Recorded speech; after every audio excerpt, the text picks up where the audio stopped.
আমি আমার মনের সাথে যখন বোঝাপড়া করি কিংবা আল্লাহর কাছে লাখো কোটি শুকরিয়া আদায় করি একা একা, সেটি হলো 20 জুলাই 2024।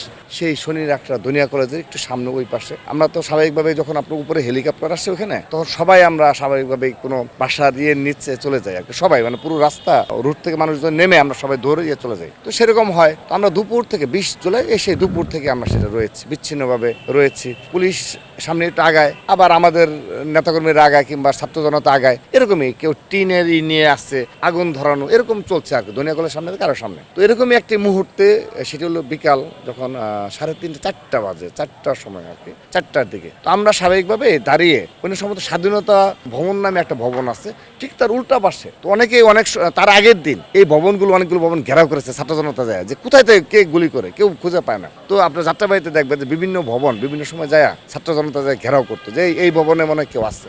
তো দেখতে পরে হয়তো পাওয়া গেছে, পাওয়া যায়নি। তো ওরকম ওই স্বাধীনতা ভবন ঠিক উল্টা পাশে আমরা জাস্ট দাঁড়িয়ে আছি, দাঁড়িয়ে কথা বলতেছি। এটা 4টার সময়, যেহেতু দুপুর থেকে এই মুহূর্তে কোথায় থেকে কোথায় কে গুলি করছে, শুধু খালি গুলির শব্দ। আমরা তো ঝাঁপাই পড়লাম মানে নিচে নামার জন্য আর কি, জাস্ট অবস্থান করছি। কোথায় থেকে কে গুলি করছে কেউ কিছু জানে না। আমরা জাস্ট একজন আরেকজনের উপর চিৎকার চেঁচামেচি, আমরা জাস্ট রাস্তা থেকে পড়ে গেছে। পড়ে যাওয়ার পর তো আমি দেখছি যে এই পাশ দিয়ে এটুকু পুরাটা, এই পাশ দিয়ে এই পা, এদিক দিয়ে শুধু অনবরত রক্ত ঝরছে, অনেকেই গুলিবিদ্ধ।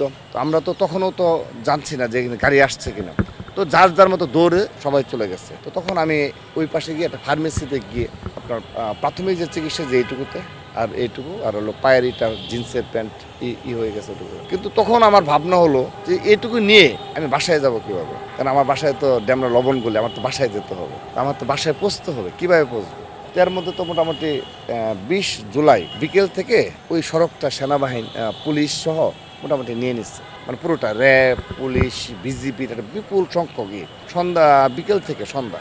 আমরা তো এই পাশে আটকা পড়েছি, আমরা প্রায় 20 জনের মতো। ছাত্রদল কেন্দ্রীয় সংসদে 4-5 জন রয়েছে, 5-7 জন সেন্ট্রালের, যারা সহসভাপতি 4 জন ছিল। তো এরকম 20-25 জন প্রায় 2 থেকে আড়াই ঘন্টার সাথে হাঁটতে হয়েছে ওই পাশে। তো হাঁটতেছি যে কোনো পার হওয়ার সুযোগ হয় কিনা। তারপর যাত্রাবাড়ি মোড় পার হয়ে আমাদের ডেমরা লবণগুলি পর্যন্ত আমাকে পৌঁছে দিয়েছে। সেই দিনটি অবশ্যই যতদিন বেঁচে থাকবো, এটি যার জীবনে ঘটে সে বুঝতে পারে যে আল্লাহ তাআলা রহমত, আল্লাহ তাআলা হয়তোবা আমাকে চেয়েছে বাঁচিয়ে রাখবে, আমি বেঁচে আছি।